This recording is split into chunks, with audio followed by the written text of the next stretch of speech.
Welcome back, everybody, to Remember Me Daily Readings in Lent. And today we're going to be reading Wednesday after the fifth Sunday in Lent. So without further ado, let me begin. There is a danger of forming a false idea of holiness. To hear some people talk, one would suppose it necessary to leave everything, to throw away all, to bury oneself in a desert, and there devote oneself entirely to prayer and mortification. People then reply that it is impossible, so holiness must be left to the saints, and then betake themselves to a myriad of false sins, infidelities towards God. That is to say, under the excuse of not being able to become saints, they make themselves quite easy about their state, and they slip on swiftly to their own condemnation.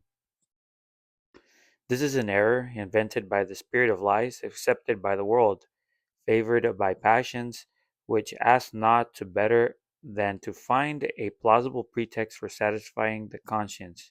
This is not sanctity. Sanctity consists in the accomplishment of the duty God lays upon us.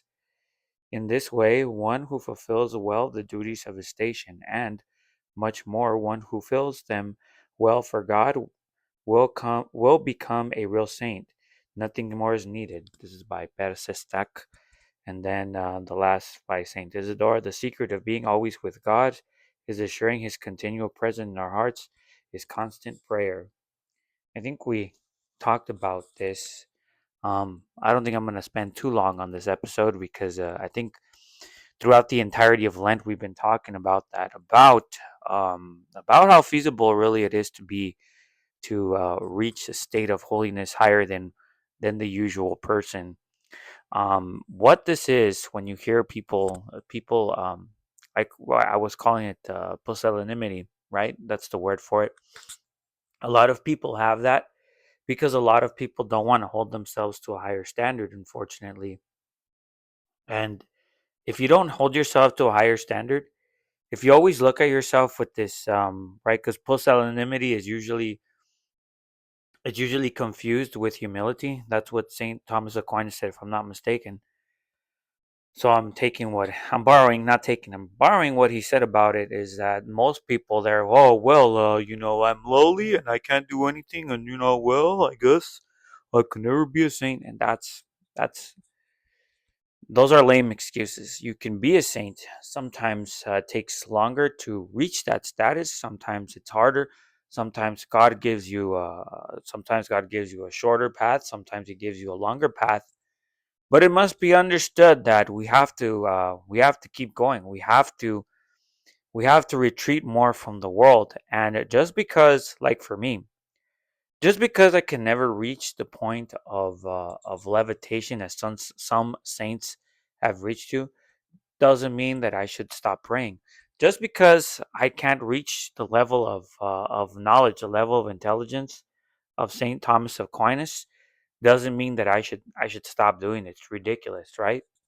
Whatever saint there may be, just because you can't get to that level doesn't mean that's the only level to be.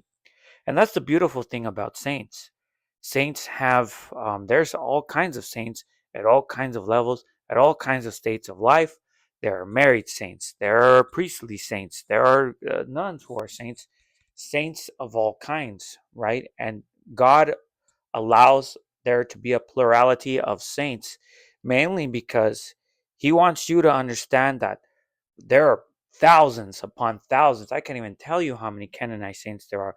There's hundreds, thousands of ways to become a saint. It's not just one.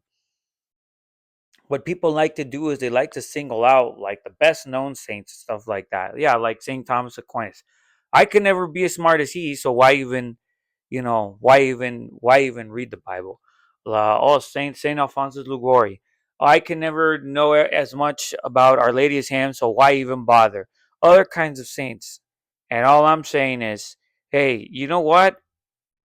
Saint Thomas Aquinas, Saint Alphonsus Liguori, the Little Flower, Saint Therese Lisieux. They're their own people. They're their own saints. Reach holiness your way. And we have an advantage that those saints don't have, right? For the most part, we have access to better books, cheaper books. We have access to more information than they ever dreamt of having, and you're making these excuses, it's a bad excuse, man. And it's an excuse that you shouldn't use to stop you from reaching holiness. So we're almost done with Lent. Keep in there. I'm not gonna lie to you guys. It's been a tough Lent for me, not because of the not because of the devotions that I've been doing, just external issues. So I hope you guys pray for me, and I'll pray for you guys. And until the next episode, take care and God bless.